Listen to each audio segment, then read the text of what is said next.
রোজার আগে সারা দেশে সমাবেশ করতে যাচ্ছে বিএনপি। নারায়ণগঞ্জে এই সমাবেশের অংশ হিসাবে 25 ফেব্রুয়ারি সমাবেশ অনুষ্ঠিত হতে যাচ্ছে। প্রধান অতিথি হিসাবে থাকবেন বিএনপি নেতা মির্জা আব্বাস। সমাবেশের প্রতিপাদ্য হিসাবে দ্রব্যমূল্য কমানো, নির্বাচন ও দেশে গণতান্ত্রিক স্থিতিশীলতা ফিরিয়ে আনার দাবি জানাবে। মূলত এর মাধ্যমে রোজার আগেই নিজেদের ঝালিয়ে নিবে বৃহৎ এই রাজনৈতিক দলটি। বিএনপি নেতারা জানান, রমজান মাস সামনে রেখে নিত্য পণ্যের দাম কমানো ও সুষ্ঠু নির্বাচন ও গণতান্ত্রিক স্থিতিশীলতা ফিরিয়ে আনতে ফেব্রুয়ারি মাসে এই কর্মসূচি পালিত হতে যাচ্ছে। প্রথমে নিত্যপণ্যের দাম কমানো এবং পরে সুষ্ঠু নির্বাচন ও গণতান্ত্রিক স্থিতিশীলতা ফিরিয়ে আনার দাবি তোলা হবে। দেশব্যাপী সমাবেশের মাধ্যমে জেলা, মহানগর, উপজেলা, পৌরসভা, ইউনিয়ন ও ওয়ার্ড পর্যায় পর্যন্ত নেতাকর্মীদের যুক্ত করা হবে।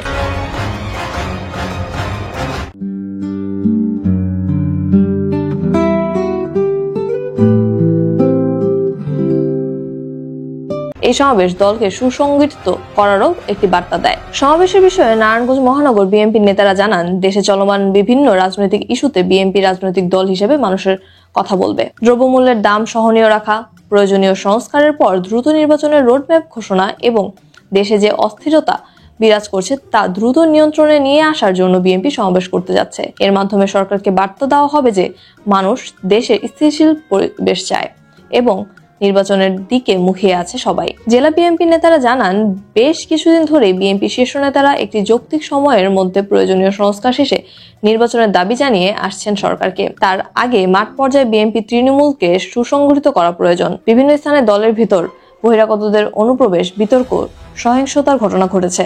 অভ্যন্তরীণ ঐক্যে ফাটল ধরেছে। সমাবেশের মধ্য দিয়ে অভ্যন্তরীণ ঐক্য জোরালো হবে। একই সাথে জেলা পর্যায়ে সাংগঠনিক অবস্থানও প্রকাশ পাবে।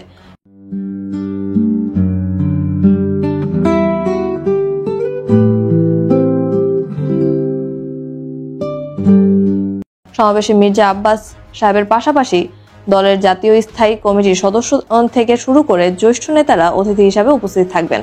ফলে জেলা পর্যায়ে দলীয় অবস্থান ঝালাই হবে ভালোভাবেই। জেলা বিএনপির সাবেক এক নেতা বলেন, শেখ হাসিনা ভারতে পালিয়ে থাকলেও দেশের ভেতর অরাজকতা তৈরি করেছে। মাত্র 6 মাস যেতে না যেতেই আওয়ামী লীগের নেতাকর্মীরা হামলা, ঝটিকা মিছিল ও গণসংযোগ শুরু করেছে। এর পিছনে অন্তর্বর্তীকালীন সরকারের প্রশাসনের দায় রয়েছে। তাদের উদাসীনতার কারণেই মাথাচাড়া দিয়ে উঠেছে আওয়ামী লীগ। সন্ত্রাসীদের গ্রেফতার করতে না পারা বর্তমান সরকার চরম ব্যর্থতা।